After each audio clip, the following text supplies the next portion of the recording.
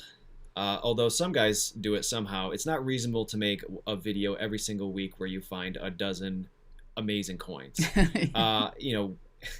I can say going out 1 or 2 times every single week, it's pretty rare that you find amazing coins, and it's even more rare that you find them every single time you go. It's just not reasonable. And, you know, you have to enjoy the history of the relics to be able to go out and do this every single week, and be able to find the history and the story in those things as well.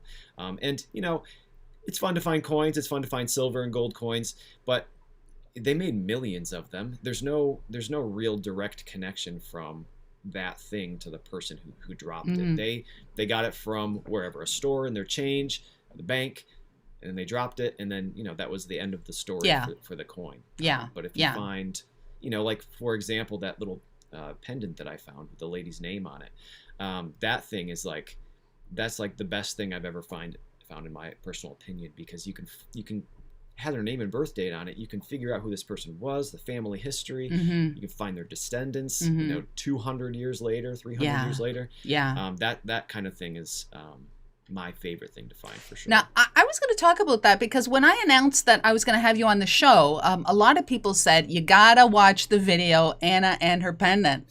Is that what you're talking about right now? Yes, absolutely, yeah. Can we talk about that?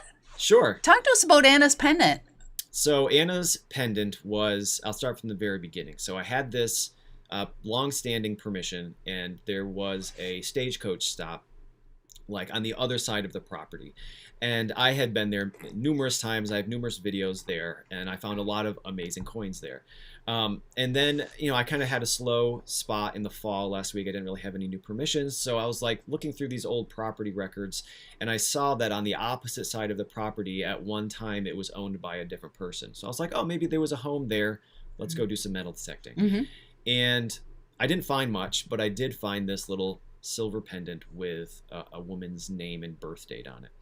And as it turns out, it seems like that probably came from the stagecoach stop. She was probably traveling.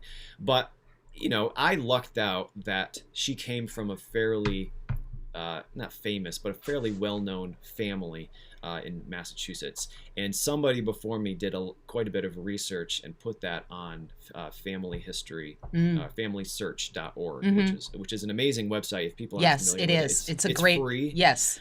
And it's as powerful as Ancestry, if not more so. But I was able to find her on there, given her name and birth date, and go back through her generations and tell the story of her father, who's famous, and her grandfather and great-grandfather and great-great-grandfather, all the way back from when they came over from England. And all of these people had stories of their own.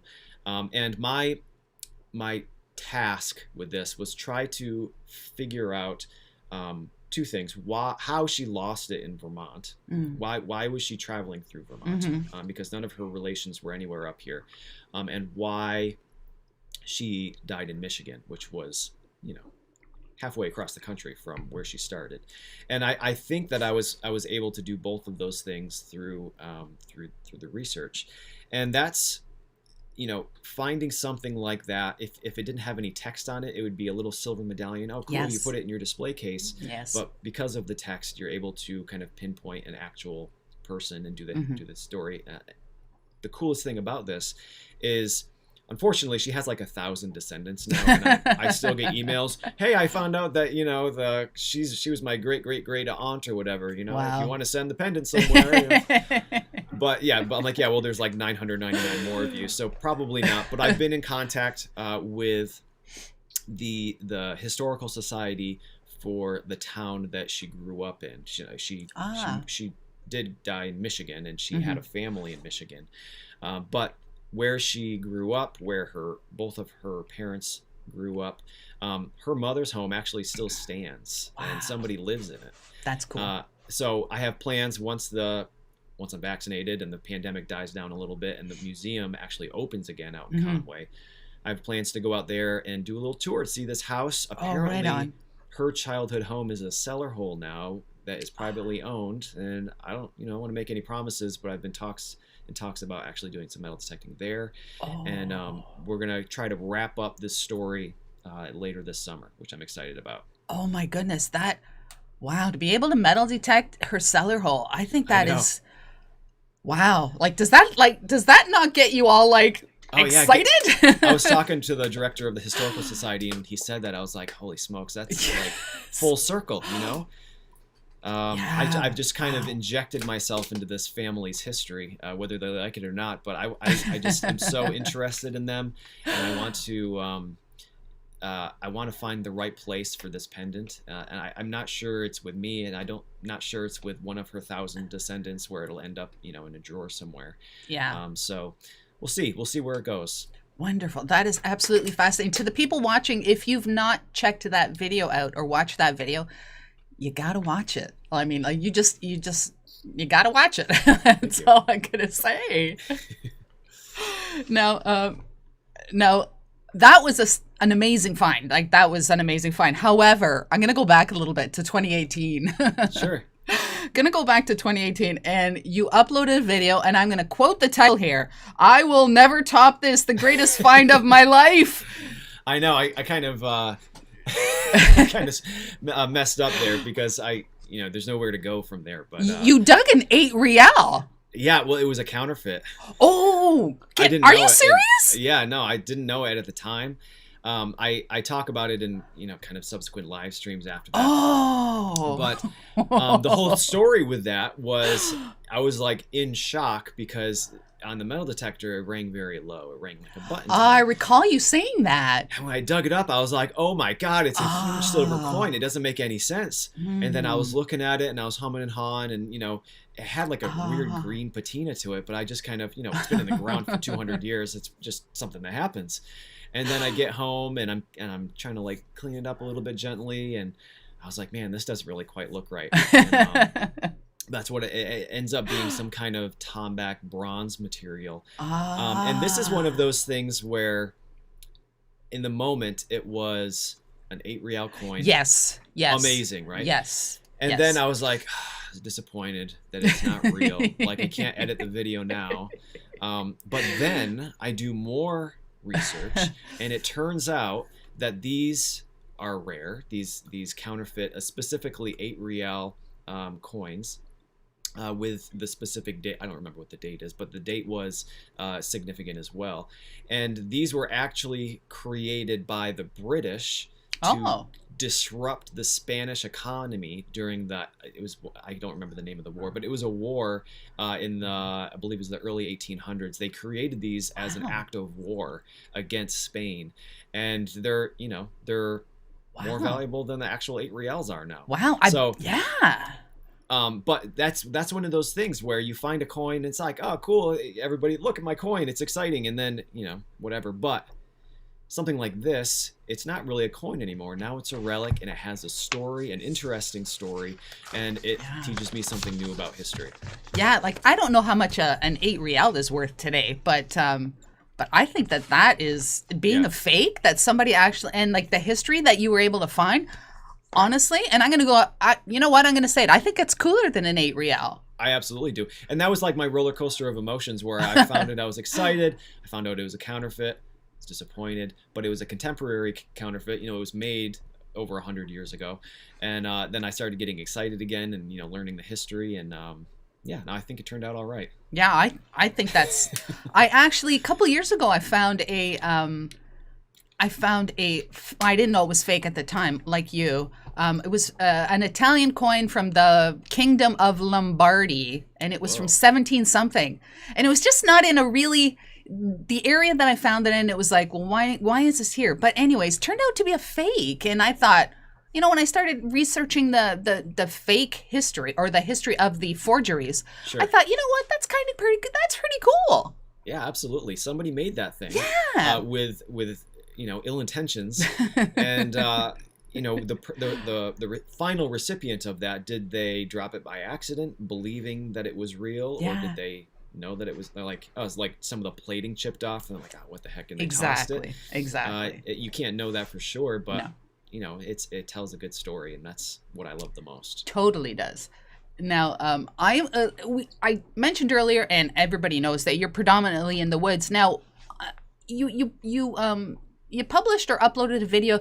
You were kind of circled by. Do you remember being circled by those coyotes? I do remember that very clearly. That must not like that. You must have a lot of wildlife encounters. Yeah, more than somebody in somebody's yard, I would say. But I've never felt like I was really in danger. The coyotes, it's not like they would attack me or anything. But that's the first time I've ever encountered the circling of coyotes. I think they were just trying to figure out what I was, or what I was doing. But it was a surreal feeling. Now, I live in Vermont. I was carrying a sidearm. Like, I wasn't about to start shooting coyotes or whatever, but I felt comfortable. I didn't feel I was in fear of my life or anything. Yeah.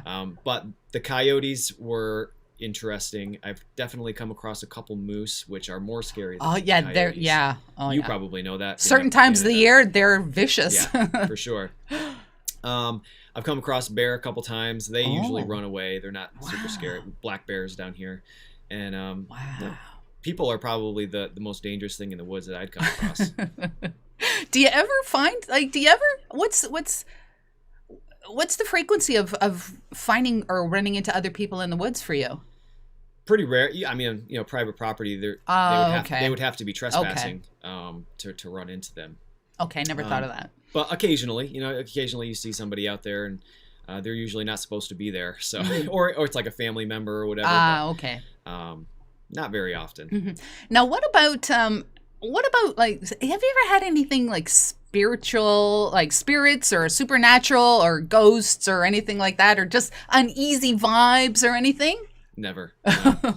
I am the most down-to-earth person you'll ever meet. I don't give credence to any of that stuff. I don't feel any of that stuff while I'm out there. Okay, all right. People are always saying, "Oh, you bring that stuff home and put it in your house."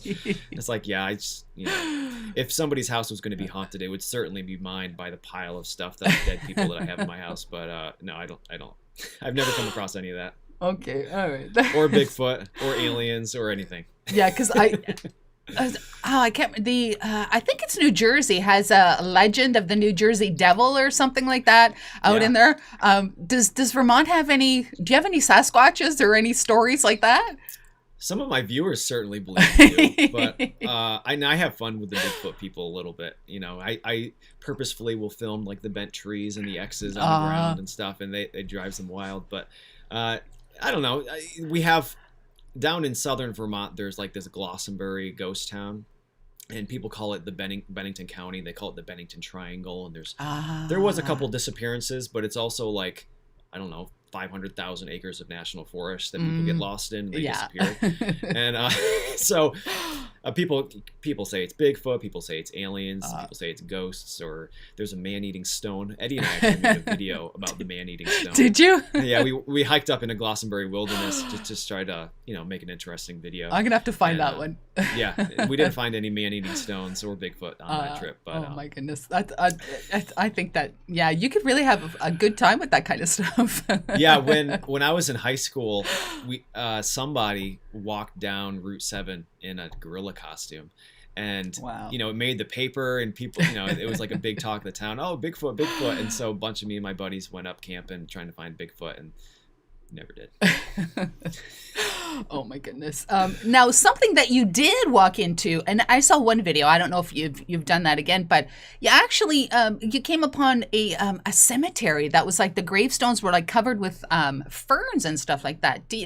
I think this was like 2019. There was a cemetery. You actually read some of the epitaphs. Okay. Yeah. But you didn't show any names or anything like that. Do you find cemeteries out there? Or graveyards? Well, occasionally, there'll be little family cemeteries. Usually they're known. I think the video that you're referring to, that one was actually we didn't have metal detectors. There was a national forest, and it's a well-known one. There's kind of somewhat famous people in there. But the epitaphs are like, very poetic and kind of grim. So I thought it would be cool to make a video going up there, and there's actually a newspaper article from the 1800s that I found talking about this place as if it was already old. Wow. So I read this newspaper article over the top of it. But it's not too often that you come across graveyards. A lot of them were like moved, because they would move them to a place where people have easier access, or these family cemeteries. They're just, most of them are kept up to some regard, and the landowners obviously know that they're there. But occasionally you will be out hiking in the middle of nowhere and we'll come across like a lone gravestone or whatever. And it's like I said, a lot of these are known. There's that Find a Grave website. Yes. People, like, it's a hobby of theirs to kind of find these places and list them online. So most of them are on there. Mm-hmm. Now, do you find that sometimes you kind of have to? Well, then again, you said you detect mostly on permissions, but when you're not on a permission, do you kind of have to maybe not really show the people? Because there are a lot of people out there who are just watching for clues of where this person is detecting because they're going to be there next week. Sure. Do you find that? Yeah, I speak with the landowner ahead of time. And we talk about what they do want shown and what they don't want shown. Landmarks, please leave that out because we don't want people. In the grand scheme of YouTube, my channel is very small. I don't get millions of views on every single video, but some videos get a pretty big audience. And if there's like a very obvious landmark, somebody who lives in that town might be like, hey, I know where that is. This guy just found a silver coin there. Yeah. Like, I'm just gonna go too. Like, they don't understand the concept of you have to like ask permission to be on somebody's land. Mm-hmm. And that's what I try to avoid. I've had some times in the past where I guess I showed too much according to the landowner, and they had somebody trespass that may or may not have been because of my video, but just for safety, I'll take the video down. Mm-hmm. And I just try to be as secretive as possible. I never kind of talk about what town I'm in, for starters. And then you always get like commenters be like, I know exactly where that is. No, you don't. Yeah. But yeah, I try to be as secretive as possible. And it kind of bothers a lot of people. Like when I cover up the names on the gravestones and stuff, and like, oh, well, why are you trying to protect them? They're dead or whatever. And it's just like, well, you don't want people going and metal detecting a graveyard. It is a metal detecting YouTube channel. A lot of the audience are people who are interested in the hobby, and not all of them have the best intentions. So I just try to protect the places I go as best I can. Okay. Now, you have I'm gonna call it a video series on your channel. It's called Finding the Vault of, is it 𝗥𝗔𝗗𝗓𝗥? It is 𝗥𝗔𝗓𝗥. Tell us about that. Tell us about that. Somebody in the chat was asking about that. Sure. So since the very beginning, Eddie and I started metal detecting. And as I mentioned, Eddie's 10 years younger than me, and he had, a very active imagination. He still does. But from the very beginning, he was like, Brad, there is a Spanish pirate treasure hidden in the White Rocks in Vermont. Okay, Eddie, well, maybe the White Rocks, by the way, is national forest. So it's like, well, we can't go there metal detecting anyways. In the U.S., it's very illegal to remove artifacts from national forests, which is why before I mentioned it's always, I'm on private land, state land and national forest that you can't take stuff. Mm-hmm. So I was like, well, Eddie, it's national forest, so it's like we can't go metal detecting there anyways. And it was always just like, we should go to the White Rocks. We should go try to find this pirate treasure, look for caves or whatever. Like, all right, Eddie, I've never heard of this before in my entire life. Like, okay. So I was metal detecting with my buddy, Mike, and he, again, has been on the other side of the country for the last 10, 15 years. And we were just chatting, and I was like, oh yeah, Eddie has this thing in his head where he wants to find this pirate treasure. And he goes, oh, the one in the White Rocks? And I was like, yeah, the one in the White Rocks. And he's like, oh yeah, everybody knows about that story. And so for the first time ever, I look it up, I Google it, and it's a very well-known myth, apparently. And it's not just a myth from like these kind of paranormal websites that you find now. It's like, it was a myth back in the 1800s, like in the newspaper. Wow. They were writing about it as far back as like 1820. It's in the newspaper, these people talking about this. And I was like, wow, it's probably not true, but it's interesting enough. We could probably make some videos about this. And the thing that I find most interesting, again, is telling the story. Mm-hmm. So we don't know anything. The story, there's several different avenues where this treasure kind of supposedly wound up in the mountains. One of them, the guy's a pirate and he stole the treasure, and their wagon broke and he hid it in the mountains. Another one was he was a miner and they found a silver mine and they kind of mined this place in secret, and then they stashed all of their stuff and they had to get out for some reason, and so it's still there. And so we're like, well, we don't really know anything about mining in Vermont. Let's make a video about learning about that. Let's make a video about kind of gold panning, trying to find where there might be gold. There was a very large effort in the 1800s of guys with dowsing rods looking for the treasure. Let's make a dowsing episode. We're not done with it because, of course, 2020, a lot of things didn't happen that we wanted to happen. So we haven't made a new video over that since the last fall. We wanted to wrap it up in 2020, but we couldn't do it. But we have, I think, 3 more videos planned, ready to go. There are several more avenues. People are going to hate this, but there was somebody who employed a psychic to try to find this treasure back in the 1800s. So we're like, all right, well, we can have a video there that we can experiment with. And I've said this a couple times, but we have, bar from actually finding the treasure, we have the last episode we're very excited about. I think that people are going to be very blown away by how we end it. So I don't want to oversell, but I'm very excited, and we had this planned from the beginning, so people can look forward to the end of the 𝗥𝗓𝗓 series. And then when that happens, we have the next big treasure is in the works. But I think this next time we're not going to release the videos, so because there's such a big break because a pandemic happened. So we're going to probably film them all and then release them. So there's not these huge breaks because people think it's done, I guess, because we haven't posted a new one in like 5 months, but we're very much still working on it. We just need to find a day to the problem was we didn't want to be in the same car for 3 hours trying to get to the next spot. So now that we're both going to be vaccinated, we're going to go do that. Right on. Now, before I get to you are I'm just gonna say you are a man of many talents. It's not just metal detecting. Now, before we get to talking about the other stuff that you do apart from metal detecting, I'm just got a couple quick rapid fire questions. Okay. Okay, I'm ready. All right. Best find ever. Probably the pendant. Okay. Oldest coin. Not confirmed, but I found a William III halfpenny, which is like 1695 to 1701. I couldn't read the date on it. Wow. And that's what it was. Wow, that's pretty cool. Most odd find.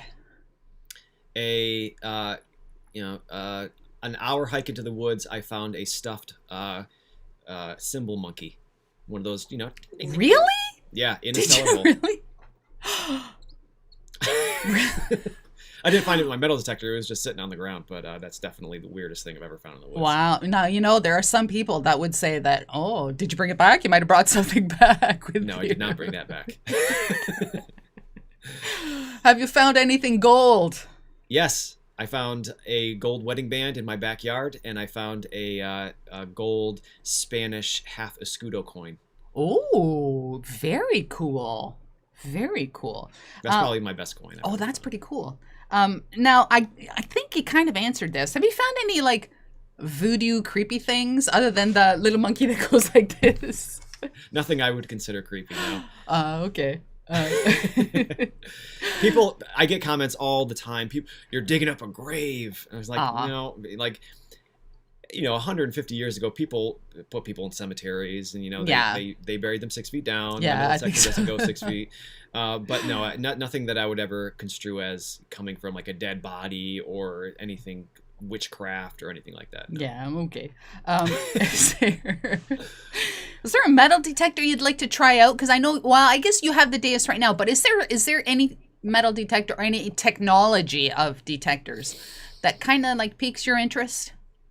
Not really. I've never used a Mind Lab machine. I've talked with all of the big brands, and they almost sent me one, but I've been having too much fun with the Deus and the Garrett. Mm-hmm. And not really. I like I said, I'm not a gearhead. If something is working for me, then that's just what I'm going to keep on using. Mm-hmm. Mm-hmm. Now, Pro Metal Detector said, ask him if he ever went beach metal detecting. Yeah, I have never had luck beach metal detecting. My family and I go on vacation to Maine twice a year usually, and the AT Pro didn't really work in salt water, and then the AT Max says it's supposed to, but it didn't really. So this last year was the first time I ever actually went with like a machine that works in salt water, and you find garbage. I found garbage. That's about it. There's things that you have to know to go successfully beach hunting, like when the sand is out, you find the old stuff, and when after a very popular time when lots of people are out, you find the rings and stuff. Mm-hmm. But the places that I go, the water is like always too cold to go swimming, so people aren't really out there losing the rings in the water and stuff. So I've never had much luck doing it. All right, now. There's like a total science. You cannot be random when you go and expect to find stuff when you go beach metal detecting. I've learned that for sure. I've run into and talked with guys, out there beach metal detecting, and they've had way better luck than I have. I just kind of go for it, Yeah. I think not the way to do it. Well, yeah, I think the randomness is like give a kid a detector and just say, go to it, and they think it's like fantastic when they dig up a bottle cap. Right. That's you have to be excited about that stuff too. Now we're going to talk about the other stuff that you do. Apart from that, and I recently learned that you create your own original music. Like that's your music on those videos. Yeah. Tell us about that. Well, when I first started, the YouTube didn't have, so people who don't make YouTube videos, there is an audio library within YouTube that you can download free, royalty-free music from to put in your videos. But back when I first started, that didn't exist. So if you wanted music in your videos, you had to, you had to find it somewhere, or you had to buy it from one of these services or whatever. So I still have, I'm actually in my recording studio right now. I was working with these bands, and I'd be like, hey, can I like use your song that we just recorded? I'll just take out the vocals, and I make these like metal detecting videos, and they're like, oh yeah, sure, whatever. So a lot of my very earliest videos were music from the bands that I was recording. And I would take, a lot of these CDs up on my wall here are my own. So I was like, I'll just take some of these old songs of mine, and I'll just take the vocals out, and I'll put them in my metal detecting videos. And then I started, you know, I think it was 2018 or 2019. I was like, all right, I'm going to really put a lot of energy into this YouTube thing and really kind of try to step up the videos as most I can. And part of that was to start, you know, writing music specifically for the videos, different moods. In the very beginning, I didn't have any. So I was like, all right, I have this video. What kind of mood am I going for here? And I would write songs specifically for the video that I was editing.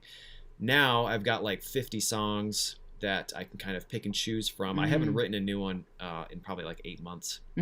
But yeah, so I created myself a little library of like little 3-minute instrumental songs for my video specifically. Right on.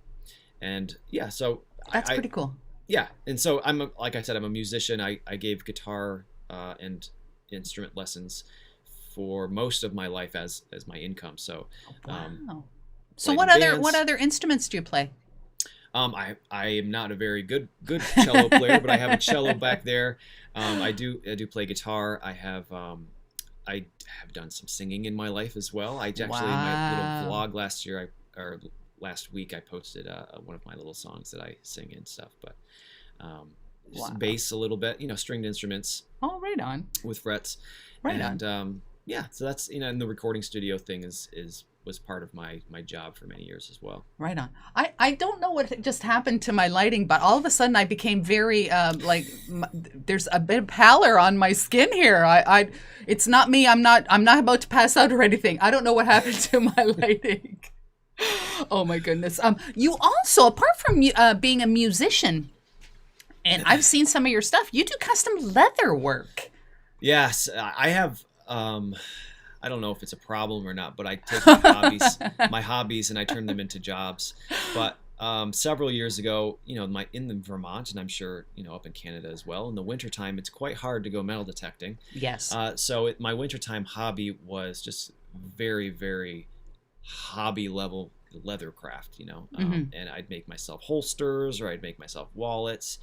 And I started making these holsters for pinpointers for myself and for my friends. And people see them in video and be like, hey, what is that all about? And so then I listed one on my website.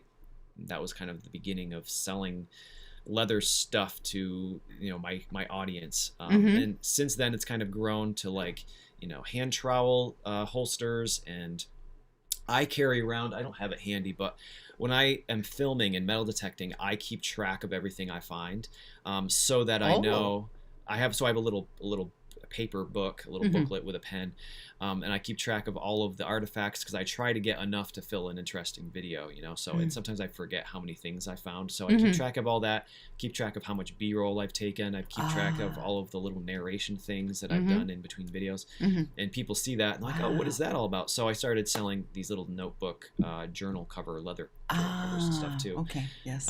And then just very recently, I bought an industrial sewing machine. I saw that video.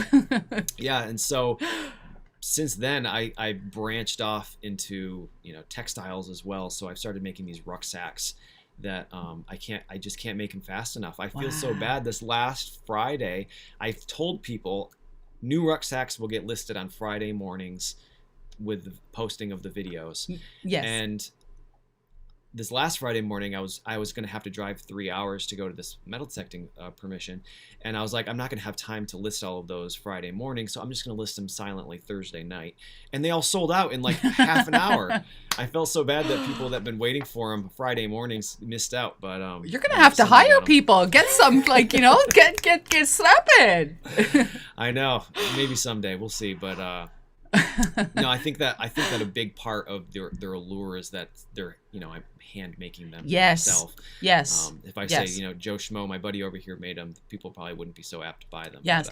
But I gotta say, when in your videos and when I first started watching your videos, your gear is not. And when I mean gear, I mean like your pouches, backpacks and stuff. It's not something that you buy from like Cabela's or something. You can just see that. This is handcrafted. Yeah, I make the backpack that I've been using this last year is not something that I made, but I have most of my other gear is all stuff that I've made myself. I have this pack that I have my metal detector and shovel and stuff in, and I've been using it for many years. It has a buckle on it that I found metal detecting. Yes, I saw that. The buckle is pretty cool. And people have been asking for those for years now, and I was just not confident enough in my sewing. Before this one, I just had this like little Walmart Singer sewing machine, and it was not good. But I've just started. I don't want to use your show to be a plug. Plug away. Just started plug away. Designing one of these detector bags. Ooh. And it's leather and waxed canvas. Waxed canvas kind of distresses. And it's not done, but it would have a little. What are you thinking of a handle for that, or like what's gonna?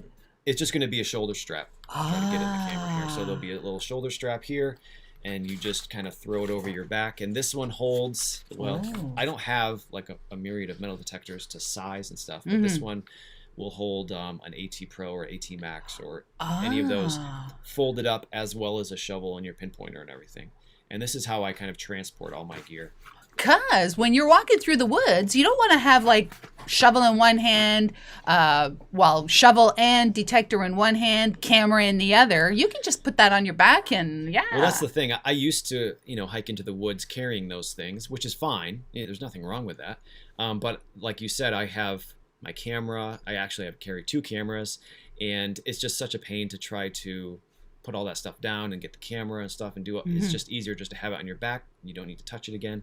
And you've just got too much other stuff going on. I carry too much stuff. Well, you're very meticulous, and absolutely nothing wrong with that. And I don't expect anything less. When you look at the end product of your video, I totally believe that I would have thought you were carrying 3 or 4 cameras, for crying out loud. Like 2 cameras. Well, I'm surprised it's only 2. Really? Wow. Yeah. No. I've gone too far, and then I've scaled back, and I've gone too far, and I've scaled back, and I think I'm at a good spot right now where I've just got the good camera. This camera where it's it can't get dirty, it can't get wet, but when I'm doing the speaking and stuff, it has a good microphone and it focuses. And then I have my like digging camera that I get out when I have my dirty hands and I'm rubbing them all over the camera and stuff, and I think that works out pretty well. Wow, gotta say, just if people want to, and you probably don't have any in stock right now, but they can keep checking back anyways. What's your website for selling all your creations? It's www.gmmd.us.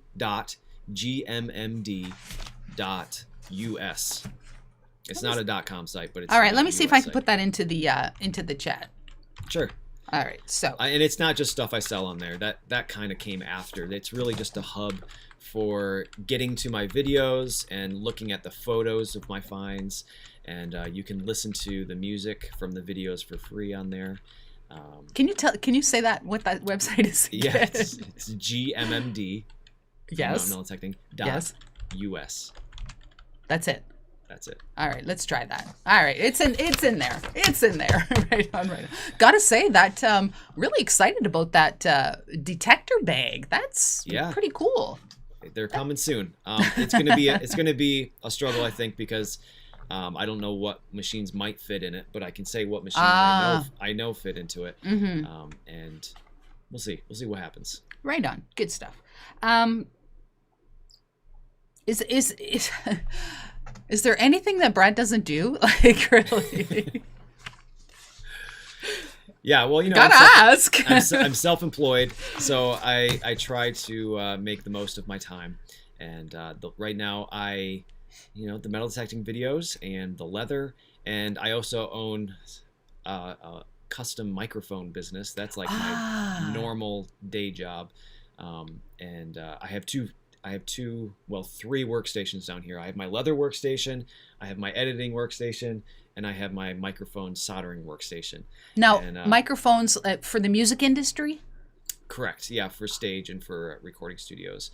That's been my main job for 10 years now. That's selling. I have a website for that as well.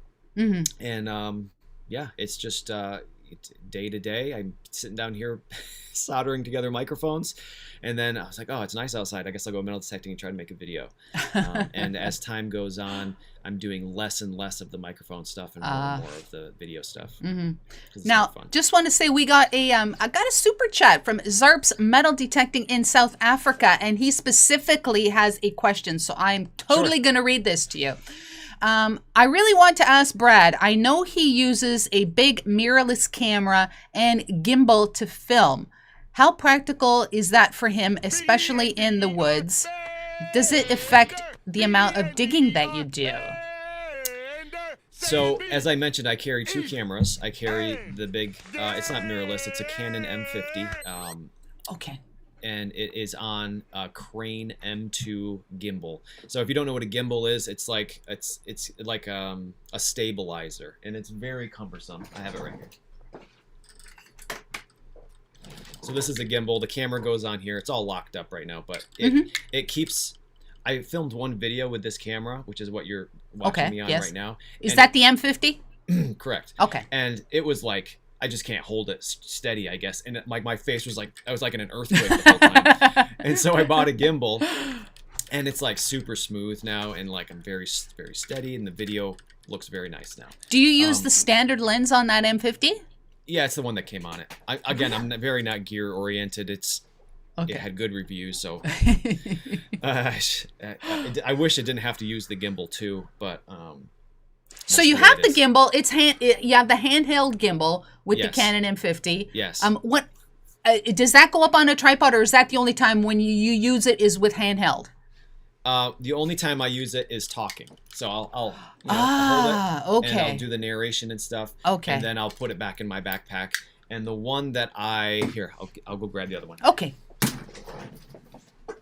Hey, if you want to know the equipment that Brad uses, pay attention. Écoutez bien, all you French people. And the other camera that I carry is this TG5 Olympus. And this gets everything else. This gets the B-roll shots. This gets the digging shots. This is waterproof, shockproof. It's completely sealed. Who makes that? This is Olympus. I don't know if they make this one anymore. I think they probably are 1 or 2 generations beyond this now. But this is on a tiny, just kind of standard tripod that has a strap, a leather strap that I made. Of course. That goes over my back, and that's the one I use the most. I'll use the Canon like when I get to the site. Hey, Brad Martin here. Hey folks, we're out here in the woods, and then I'll put it away. And then this is what I've used from, not this camera, but this setup of the short tripod with the strap. The strap is actually set up so that when I take it off, it automatically opens, and I just set it down and hit go, and then I just, I film my hands and stuff. Wow. So your close-ups and all that is that camera? Correct. Yeah, it has like a super, super good focus and close-up. And this is what I used to use, for the narration and stuff, too. I just hold it like this on the tripod, kind of like a selfie stick. And it just has terrible face recognition, and like it would focus on stuff behind me, and it would like pulse the focusing. Yeah. And the audio is waterproof, so it's terrible. So when I bought this one, really for 2 reasons. One, because it's better in all regards, except it can't get wet. Yeah. And I bought it really for the 𝗥𝗚𝗓𝗪𝗢𝗪 series, because we're going to be filming a lot of the stuff down here where the lighting is not great. And this one, you can't like change ISO, like this one is much better for low lighting filming. Now, so. I didn't know. Did you have like a Rode microphone on that M50, or do you use straight like the audio from the camera? I have a Rode, a Mini. I think it's called a Mini. But I bought it for windy days. But the gimbal motors, you can hear it. Oh, okay. Yes. So you have the Rode on top, and it goes. You can like hear the actual sounds of the motors moving. Yeah. So, nobody wants to hear that. No. So if I'm in a place where it's like super windy, I'll just take off the gimbal, put it on this tripod. That's where it starts to get very for 𝗥𝗔𝗗𝗓𝗪𝗢𝗥, that's where it gets incredibly cumbersome if it's windy. And I have to use the microphone. I have to take it off the gimbal, put it on the tripod, put the microphone on. But typically, if you watch one of my 20-minute long videos, the narration is, 5 minutes of it, and then it goes back in my backpack, and the rest of it is that camera. Just want to say that even if your video is 20 minutes, I don't feel like I'm sitting watching a video for 20 minutes, because by the time the video is ended, it's like, oh, that was a good video, and you don't think about the 20 minutes. Yes. You're not sitting there being like, oh, Well, I can tell from my analytics that the vast majority of people just fast forward through them anyway, so wow. That's good to hear. Shame on all those people. Shame on those people. Too funny. So Leon Zerps, Metal Detecting, thank you so very much for the super chat, and I hope that Brad answered your question. I'm pretty sure he did. Yeah, right it's cumbersome, but I don't use it very much. Is my final answer. Final answer. Oh my goodness, Brad, I want to talk about your thumbnails. Before we end this, I want to talk about your thumbnails. They didn't start out like that, but lately, I want you to tell us about them. Yeah, so the business of making videos on YouTube that people will watch is something that I've struggled with, from which I think everybody struggles with from the very beginning, and without making clickbait titles that are so clickbait that they're not correct, they're misleading.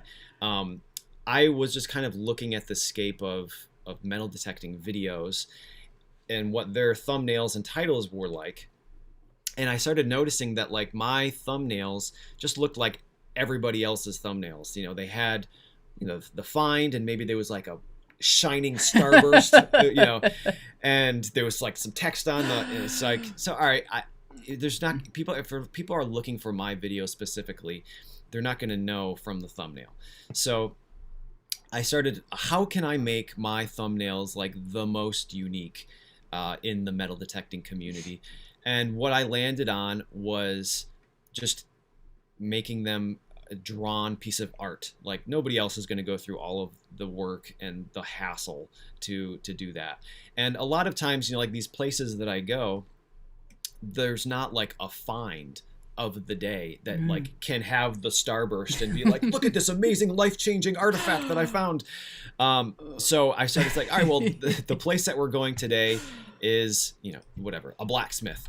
So like, how can I make a thumbnail that shows the interesting history of this person? It's like, all right, well, I'm going to get some artwork of a blacksmith, and then that's kind of where it started. And from then on, it's just like, I started to get quite a bit more lazy with them.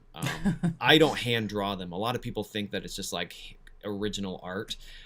Here's my big secret. If you go on Google and you just type in Google Images, you can find like line art or like, just like already created transparent background images. I just like make collages with that stuff of whatever would make sense for the video. I have had some special ones where I have a buddy who's a cartoonist, and I've hired him to make me some. If a lot of these like storytelling videos that I've made in the past, there's actually artwork within the video. Like in the 𝗥𝗚𝗚𝗪𝗏 series, there's actual artwork. I paid a guy to draw me all that stuff custom. But for the most part, I'm just trying to make like cartoony, like artwork thumbnails to just try to stand out from the, like I said, there's thousands and thousands of people now making metal detecting videos, and I'm just trying to make my own thing. Yeah, there's no doubt. There's no doubt when you have a bunch of recommended stuff on the side of your computer. You don't even need to see the words Green Mountain Metal Detecting. You just, okay, that's a Green Mountain video. Okay. They're probably like the very cartoony thing is probably not the best thing for actually getting new subscribers to click on. That's what you definitely want, like the amazing, life-changing, find of a lifetime with the starburst. All of my most viewed videos all have those types of thumbnails, but I'm not really necessarily trying to gain the largest audience possible. I just want to kind of stand out as much as I can. I just want to open up the chat to questions. If you have questions for Brad, you can put an @DiggingCanuck, or you can even do an @Green Mountain Metal Detecting. Going to open up the floor. The floor is open for your questions right now. You know something? I think that I appreciate you telling us about the cameras and the work that you do. I mean, I would hope that after all this, that that most people can tell that there's a lot that goes into what it is that you do, like your final production of your video. It's not just going out, stumbling around the woods, whipping out your cell phone, video, selfie, there's there's a lot. Well, I thank you. I appreciate that. The thing that I try to tell everybody is, my upload button on YouTube is exactly the same as everybody else's. Same thing happens when I click mine. You have the ability to upload something that you've created, and the things that I create, I try to put everything I have into them, and make them something I'm proud of. I try to be proud of everything that I make and upload, and that's not just metal detecting videos either. Everything, my backpacks, my leather work, my microphones. It really bothers me when I make something that I'm not happy with, and I'll fidget with it and edit it and change it, music, everything, until I'm. I guess that's a perfectionist quality. Well, but I try to make everything as good as I possibly can, and this year I even have more ideas to try to make, because I'm still not happy. I watch back videos from like a year ago, and I'm like, oh God, it's so bad, it's so cringy, it's so whatever. And I'm just trying as hard as I can. And I think that's true with everything. I remember as a guitar teacher, talking to my guitar students, and they'd be like, oh, I just wish I could do this, or I wish I was as good as this guy. And I'll say, you know what? I'm your guitar teacher, and I think that too. I'm always looking ahead, wishing I was making videos like this person or whatever. And I still do that. I'm still trying to think of ways to make videos more cinematic, I think, is what I'm aiming for. I guarantee you that you have legions of people that are just like, I want my videos to kind of even a little bit be like Brad's videos, like just a little bit. Well, thank you. For sure. Oh my goodness. We have some questions in the chat. Sure. 𝗘𝗫𝗖𝗓𝗓 says, when is the video of Brad and Bentley metal detecting together coming out? So that video is so in the winter time, I post metal detecting video Friday, and then the following Friday is a vlog. So this last Friday was a metal detecting video. The previous Friday was a vlog where I mentioned that Bentley and I went metal detecting, and like we had a great day. It was supposed to be vlog material, but it ended up being like a crazy day. So this next coming week, I believe, will be that video, but I'm not sure, because this coming Friday is a vlog day, but the three guys and I, Chris, Eddie, and I, are all going to a metal detecting event on Saturday. So I think probably I'm going to get that video edited and posted for that week. So I only have 3-4 videos on deck. So it's going to be within the next month for sure. And May 1st, I go back to weekly metal detecting videos again. So there you go, Kay. All right, we have another question from Doug, Metal Detecting Maine. He says, what editing software do you use? iMovie is free on my MacBook Pro, and that's one of those things that I want to try to. I've used Final Cut in my past for other things, and it's just so expensive, and it's like, you have to pay for it yearly and everything. So I haven't really. And you kind of have to go to university to take that, to figure it out. Well, it's not the same, but I actually did go to school and learn Pro Tools, which is like the Mac audio version of Final Cut for recording studios and stuff. So I know there's a lot of similarities, and I have used it in the past, but I just don't want to pony up the money for it quite yet, although I should. So just iMovie right now. 𝗢𝗢𝗢𝗪𝗢𝗪 57. Uber, first of all, nice to see you back. I hope you're back on your feet and metal detecting really, really soon. He just wanted to confirm, for you to confirm, was it a Canon M50 that you're using on the for your on the gimbal? Yes, on the gimbal for like my narration and stuff. Okay. And I just want to put a disclaimer, and I don't want this to seem negative in any way. And it's not coming from that kind of place, but I get questions all the time, people asking, like, first of all, what metal detector you use, what camera do you use? And I think that I might be wrong, I think that they're asking that because they're hoping that if they buy the exact same equipment, they're going to get the same product. Doesn't work that way, people. And I just want to put that out there, that say just because you buy the camera isn't going to automatically make your videos be different. You know, it's going to be clearer, and it's going to sound better. But just imagine your own videos, but clearer and sound better. Now, going back to that M50, if you use it you can use it in manual mode, totally manual, and you have to know a little bit about, well, you need to know quite a bit about photography. However, you can also use it in automatic mode. Now, with automatic mode, just remember, if anyone is thinking of getting that, the camera's making the decisions now, like white balance and all that sort of stuff. It's the camera that's making that. So I would suggest that, maybe learn a little bit, watch some videos about an M50 and kind of try to go manual, but definitely practice. Because, like Brad said, if you buy the camera, your videos aren't instantly going to be Green Mountain quality. Right. And it's an expensive camera.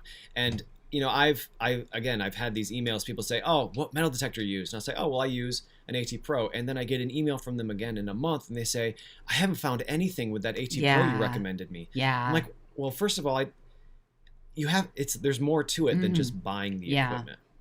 So anyway, I just wanted to give that disclaimer. Yes. That just because you buy all the same equipment isn't gonna. Yeah. It's not exactly. And like now you're using the 𝗥𝗔𝗗𝗧𝗏, and that is really expensive. So people do your homework, research these things before you make a big item purchase. Very, it's a tool, very important that you need to know what to do with. Yes. I will leave it at that. Yes. Very well said. Very well said. Scott Gross says, welcome to the stream, Scott. Scott says, where do you get your drone shots from? My drone, I guess, is the answer. Not every time, but I will occasionally bring the drone with me as well, and just take, especially if it's like a unique property in some way, I'll just get some drone shots. And that is a DJI Mavic Mini. I don't think that they sell them anymore. I think that they have a new generation of that. I'll show you. I'll get it again. All right.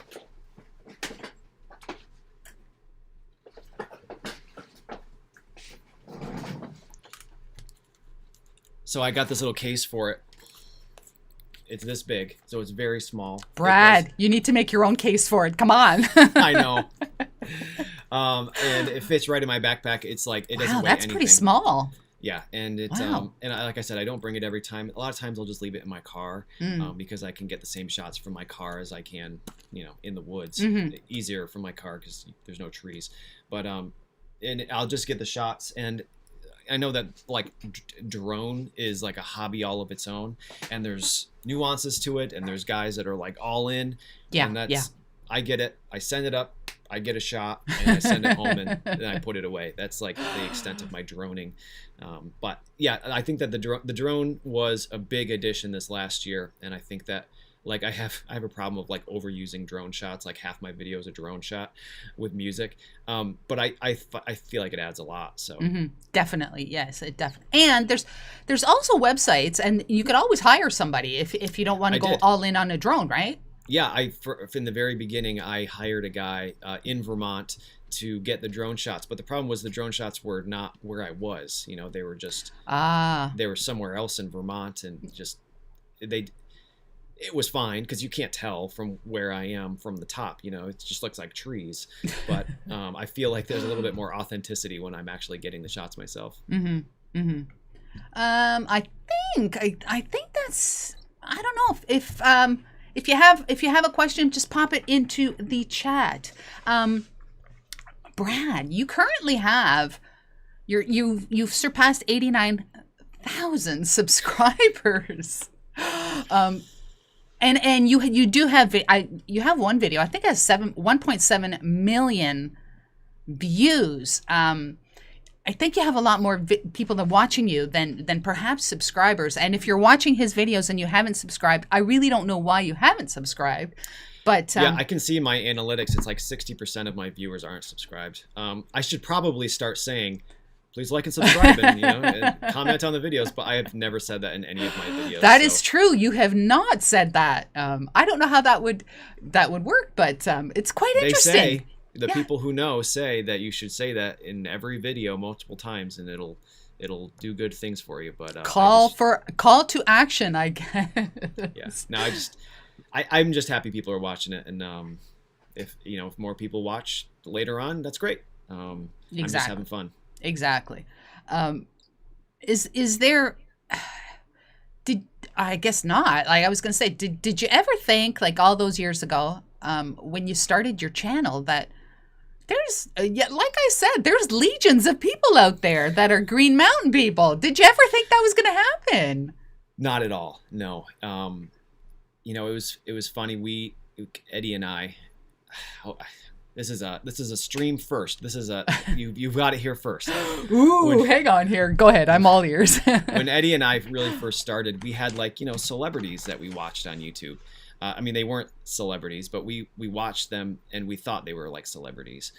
And, all we wanted to do was, and I hear this from a lot of people now who are just kind of like getting started. All they want to do is like get sponsored by like a metal detector company. Like we want to be on the box, and it was just like such an unrealistic idea. And we were just like, in the woods metal detecting. It's just just a couple guys with metal detectors and like a phone, just like making videos. And it's just like such a surreal feeling now, however many years it is later, 4 or 5 years later. And like I shook the hands of all these like metal detector companies, and I've met all the people that we really looked up to. And I don't know, it's just a weird feeling. It's just like I try to really, people don't believe me when I say this, I really try not to look at the subscriber number or the view numbers, because it can really kind of like get in your head. And if I remember when I first started, I would like check my subscriber number like multiple times every day. Like, oh my God, it went up like 3 people. Like, yeah. And it was just very unhealthy. It's just like I can't focus on stuff like that. And for some reason, from like 50,000 to like 80,000, it went in like a couple months. There were days where I was getting 1,000 subscribers every day. And it was just because a couple videos were like really going crazy. And it's been very slow from 80 on. It's taken like a year or more to go from 80 up. Mm-hmm. And I'm just, everybody has these landmark, I want 100,000 would be great to have. You get the plaque. And yeah. And then maybe I'll just like shut it all down and be done. But I don't know. It's one of those hobbies that has kind of turned into now like a full-time thing where I want to put more and more energy into it. Mm-hmm. And it's really hard to comprehend what almost 90,000 people looks like. Now, they're not all watching every single video. Like a third of them are maybe, or less, because of the numbers that I see of people who are watching that aren't subscribed. Mm-hmm. But it's just like, it's a surreal, and it's hard to wrap your mind around, and you can't focus on it. And especially the comments, like I read all the comments, but I don't, it's really, I'm sure everybody with a YouTube channel knows that you get negative comments, and it doesn't matter how many positive comments you get, you see that one negative one, and it's just like, for me at least, it gets into your head and you just think about it all day. And so I do read them all, but I try not to respond to too many of them, because I get in this loop where I'm like, I say, oh, thank you so much for watching the video, and then I see a negative one, and I was like, oh yeah, I'll skip that one, I guess. And then, oh, thank you so much for watching, and then I get a negative one, and all I want to do is just like tell off all the negative ones. But it's just that's a hole I don't want to go down. But yeah. No, and I would imagine that there must come a point, where where responding to comment is not practical anymore, because you'd be at your desk all day. and now I don't want to say that, I'm, like I said, in the grand scheme of YouTube, it's a very small channel. I could probably get through, my videos get like maybe 200 comments a video. I could probably sit down and respond to every single one of them. And I used to, like a year or two ago, I would sit down and spend the morning commenting and responding to every single comment. But I just, I can't do it anymore, and it's this is a silly thing, but I feel like if I respond to one, like other people are gonna be like, well, why did he respond to that one? Yeah. But when people leave a comment, they're not going back to check what, they'll watch the video, leave a comment, and then never think about that video ever again. But I feel weird just responding to like a couple, and I don't know. So I tend to not respond to any unless people are asking a very direct question.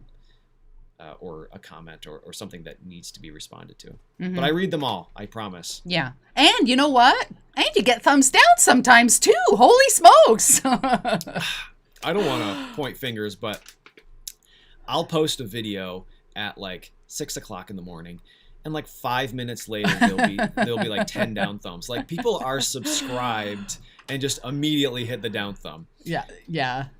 It's like, I don't know. Yeah, I'm quite positive. I have no idea because I don't have the statistics on this stream right now, but I am positive that there's probably at least one thumbs down, because there always is a thumbs down on any of my streams. There was one before we went live. Was there really? Yeah, there you go. I checked, see, and there was there some you people go. waiting, I and mean, there was a down seriously. thumb. Hello, this is Brad from Green Mountain. Like, really? Like, sorry. I mean, I'm sure that came from somebody who follows me. They're like, oh yeah, this Brad guy. I'm gonna follow him around everywhere and give him a down thumb. It's like, it's just. I think you need to. You need to not laugh, but you kind of have to like. Because, like seriously, like, I mean, my goodness. And I'm not like blowing anything here, but seriously, like, how does a Green Mountain metal detecting video, how does that get a thumbs down? Like, it's just like let's think logically here. It's just people.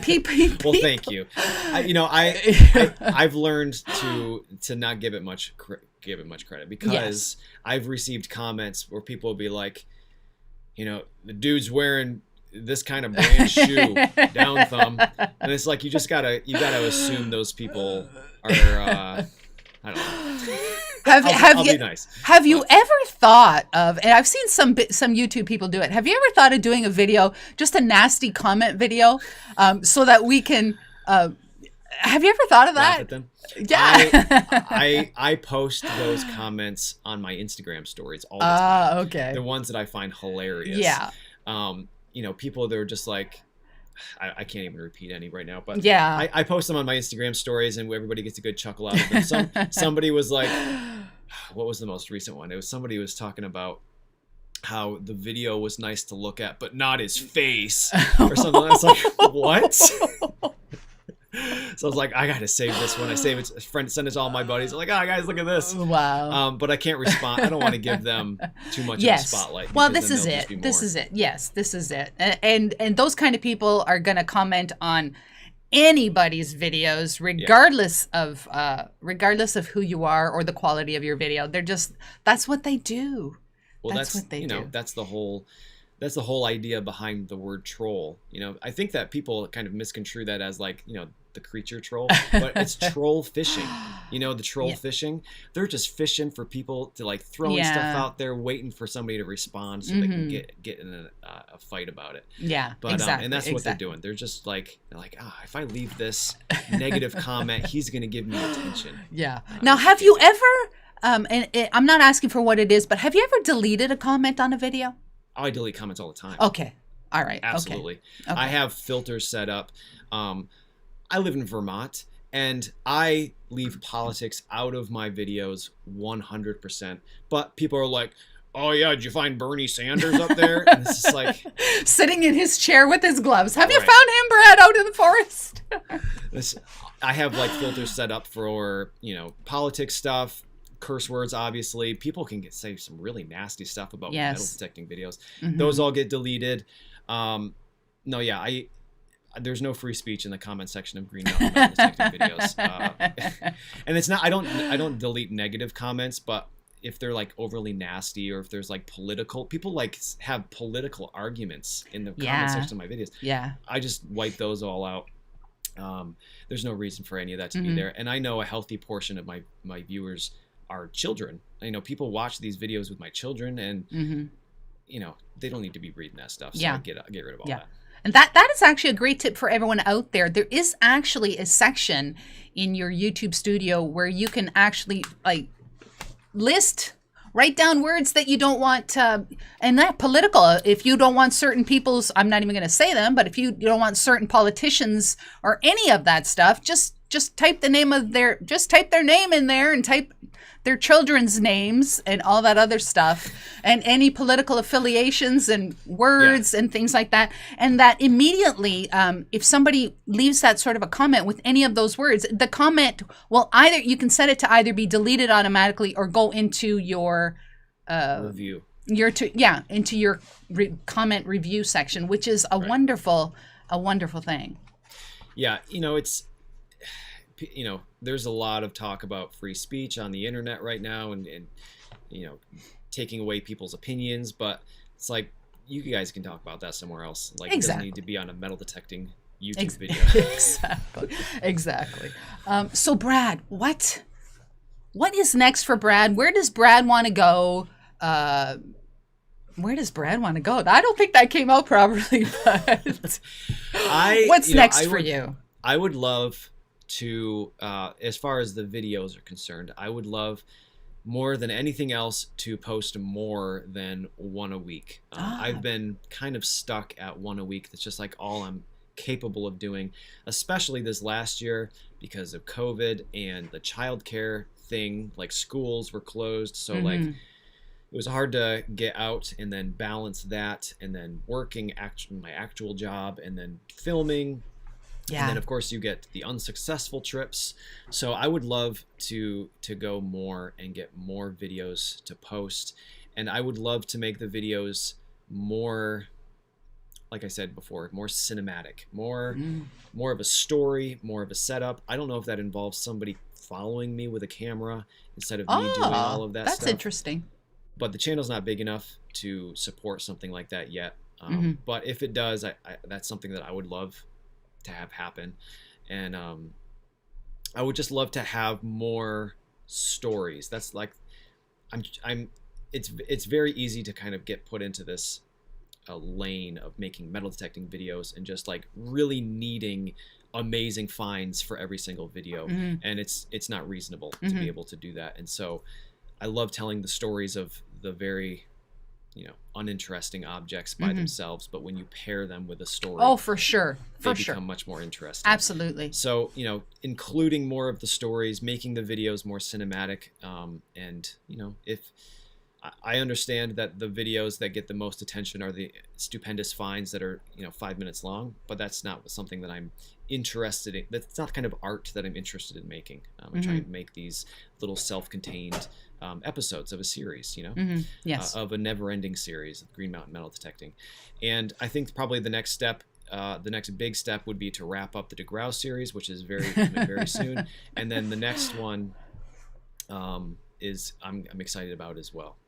And I will just mention too that I've mentioned this in a vlog several weeks ago now. I was in talks with the Curse of Oak Island people for their season 2 of their Beyond Oak Island, where they would have literally sent guys out to follow me and Eddie looking for this next treasure, and we said no thanks, and we want to do it ourselves. So we have a bar that we've already set for ourselves to do it all ourselves and make it as good as they would have. So that's this year, I hope. Wow, if wonderful. Everything falls in place. Yeah, there's some people in the chat. Treks of Trish Shed. Oh, that's Treks of. I'll try that again. Treks of Trish said, "I'd be happy to watch your unsuccessful hunts as well, Brad."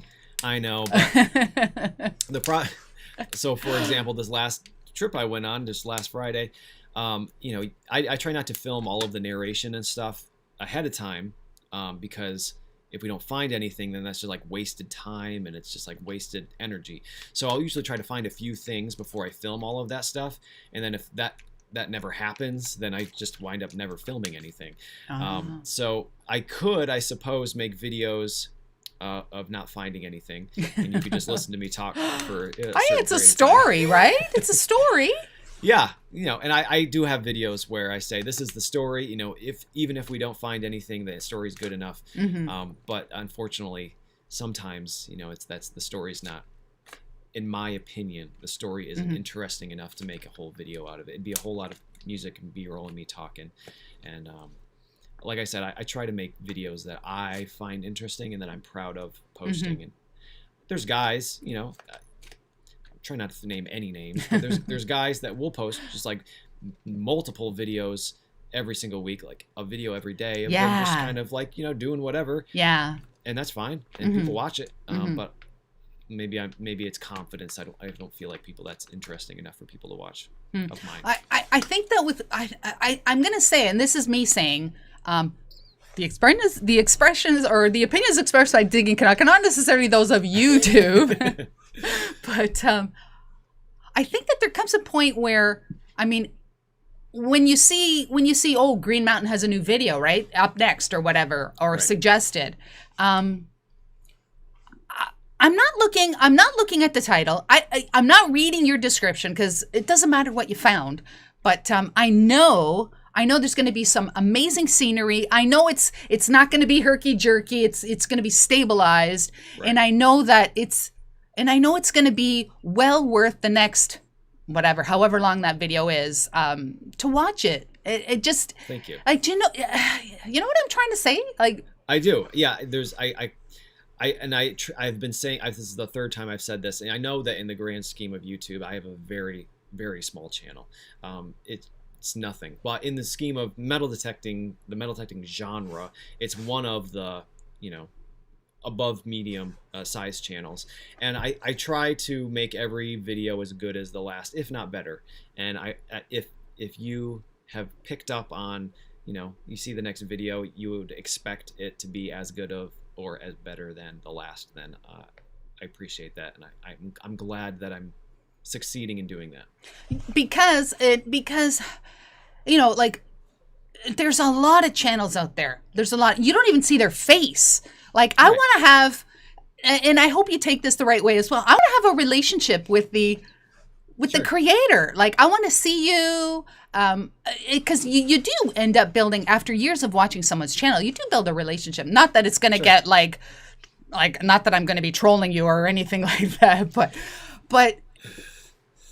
that to me beats the heck out of, seeing someone's hand pulling out a silver coin. Oh, got another silver. This is my 85th silver of the month kind of thing. Like, right.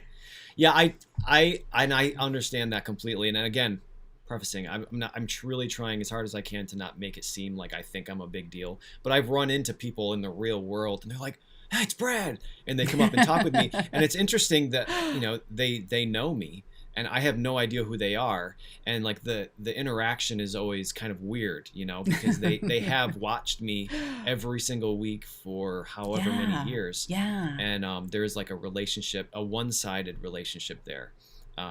And something that I try to do in all of my videos, and again, everybody does their own thing and everybody watches those things as well. So I'm not saying that the way I do it is the right way to do it, but I try to make every single video, I'm speaking to the viewer as a brand new viewer. I introduce myself, I say what I'm doing, I find something that I found in the previous week, but I'll still explain what it is as if the person watching it is the first time the person is seeing my videos. Yes. And because I remember when I first started in watching these videos on YouTube, you fall into a channel, you're watching a channel, and there's a group of guys and nobody has introduced themselves, but they're like saying inside jokes, and I don't know what. Okay, I get it. I don't get it, but I'm laughing along, and they're like, they have like nicknames for everybody, and there's, they're calling finds that they find often by like nicknames, and like I don't know what that is, And I try my hardest to kind of speak to people as if they have, no knowledge of the hobby beforehand. I don't have like, nicknames for things, and I try to make it as educational as possible, coming from somebody who has no history education whatsoever. Just kind of things that I've learned along the way.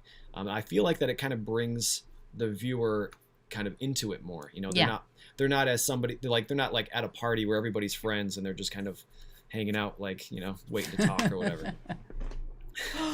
Wow, that was what you just said is huge. Is absolutely. I think you kind of just described the whole metal detecting YouTube thing. I really, wow, that was really, really, that was huge. What you just said. And again, I'm going to preface that by saying that there's nothing wrong with making videos like that. You know, because people watch them and then they feel after a while of watching them, they get the inside jokes and they get the nicknames for things, and they feel like they're part of the crowd. And I don't really have a crowd to have those things with anyway, so I just have nicknames for myself and my things that I find. Brad doesn't have a crowd, people. No, I mean a group of guys that I'll kind of metal detect with. But no, I try, like I said, I try to make every video its own little thing that somebody who knows nothing about me or the videos can watch and take something from. Now, I just looked at the time there. It's 11:50. I mean, I can't believe we've been well, I can believe it, but I can't believe it. You know, I apologize. Everybody, we went like way into overtime today. Holy smokes. Wow. I thoroughly am enjoying myself. But we do have to wrap it up, I guess. Sure. I enjoyed myself as well. Wow. Thank you. Now, you were so prepared. You had so many great questions. Thank you. How, apart from Green Mountain Metal Detecting YouTube channel, how do people keep up with you? Are you on social media? Yeah, no, I am on Facebook. I have a Green Mountain Metal Detecting Facebook page. I have a personal one too, but I apologize for everybody who has ever friend requested me, but I delete all of those. That's just kind of like family and high school friends, my personal Facebook. So I did create the Green Mountain Facebook page that you can, I'm not very active on there. I know some people post like every day or multiple times a day, but I usually just post like the links to the videos on Fridays when I post. And when I go detecting, I come home and I have a photo of all the stuff I find. I'll post that like real time, and people always get mad. Like, when's the video coming out? like months from now. But here's I'm excited to show you the things I found today. Yes, and that's important. Yeah. Yeah. So, and then announcements and stuff will go up on the Facebook, and I also have an Instagram, which is mostly just again photos of the things I found. And my story on Instagram is like I post on there every day of just like family stuff and. Like I posted the announcement for this on there, and just that's what I use the most is the stories on Instagram, and then they go away after 24 hours. Yes. You can't find them again, but it's a good thing really sometimes. So basically those three, and then my website. I don't really have like a news section or anything on my website, but everything new that I find winds up on there. New products, new music, everything goes there. So. And that was the www.gmmd.us. Correct. Yep. Okay. Keep checking in on that website. You might get your hands on some stuff that Brad made himself. Yes, I try to post new stuff every Friday morning, but it goes quick. Right on. Oh my goodness, Brad! I just want to say that if I could go back to that pound the ground, I think. If I could go back to that pound the ground, I would have today, I would definitely have said hello to you. I remember seeing you because I had seen your videos, and I knew that you were kind of like a big kind of spokesperson for the community, having these types of shows and talking with folks. And I remember seeing you, and I remember making eye contact, and then like you kind of like looked away, and I was like, I guess she doesn't want to talk to me. I'm like, oh my God, he looked at me. Jeez. I was like, maybe she doesn't like me for some reason. Oh God, no. Furthest from the truth. And I'm sorry that you've been carrying those thoughts for all these years. No, I'm glad. I was happy to have you. You were a great host, and you had great questions, and I was happy to talk with you. So Brad, can I get your commitment to like right now as we speak at 11:53? Can I get your commitment that when you hit your 100,000 subscribers and when you qualify for that play button, because apparently they don't send it to you. You have to ask them to send it really? to you. I Yeah. didn't know that. Yeah. Will Yes. you come back? Will you come back? Yes. Okay. I've made a New Year's resolution. I've never done these live streams before with other folks, and I made a resolution that 2021 I was going to do every single one I was asked for. And you probably maybe have noticed I've been bopping into people's live streams. I just realized that you can like search metal detecting and then search for just live streams. Yes. And so I've never really known how to find those before. So now I find them and I'm like, oh, check out what everybody's talking about. And it's been fun. I've really kind of excluded myself from the community of metal detecting for a long time. And I'm just trying to, if people will you have me, a lot of stuff going on. Yeah. That too. So I'm just trying to, Yeah. if the community will have me, I would love to kind of step in and oh be a my part of it. goodness. Of course. Are you kidding? Of course. Oh my gosh. Wow. Thank you. Thank you. Seriously, like I said earlier, an absolute pleasure. Absolute pleasure. There's a lot more to this gentleman on the screen right now than just metal detecting, but wow. Yeah. See, am I kind of giving you the vibes now? Like now you understand why I didn't say hello to you at Pound the Ground? Yes. I get it now. Okay. Thank you. It's unwarranted, but I appreciate it very much. All right. I think that's going to be it. First of all, I know that there were a lot of people in the chat.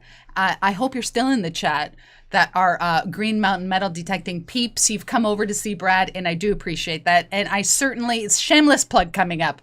I certainly hope that you will have first hit the like button on this stream, and that you might check out some of my videos. I like to have fun when metal detecting, and I think that is most important, is that you actually get out there and have some fun with what you do. You'll never hear me say how many silvers I've found or anything like that. I once again, this is just me. I don't think about numbers in that sense. I just enjoy each and every find. I go nuts when I find a horseshoe out in the field, if it's a different horseshoe than something I have found.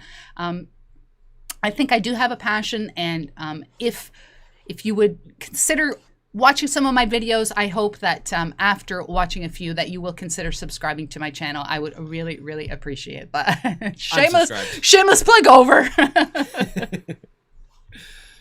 Oh my goodness, Brad. Once again, thank you. I am just going to say hello from this screen. I usually, go back to other screens, but gonna say goodbye. Please be careful out there. Like I said earlier, COVID is still out there. It's going absolutely nuts in my province. I'm in the midst of another lockdown, but I am going to go detecting in the woods after lunch today. So please be careful. Please be safe. And I will catch you on the next adventure. If you're not, subscribe to Brad's channel. My goodness. Definitely do that. Brad, thank you so very much. We'll see you again at 100,000 subscribers. I'll look forward to it. Right on. Thank you, Brad. Thank you. All right. Get your official 𝗥𝗔𝗗𝗓𝗥 merchandise at Teespring. Mugs,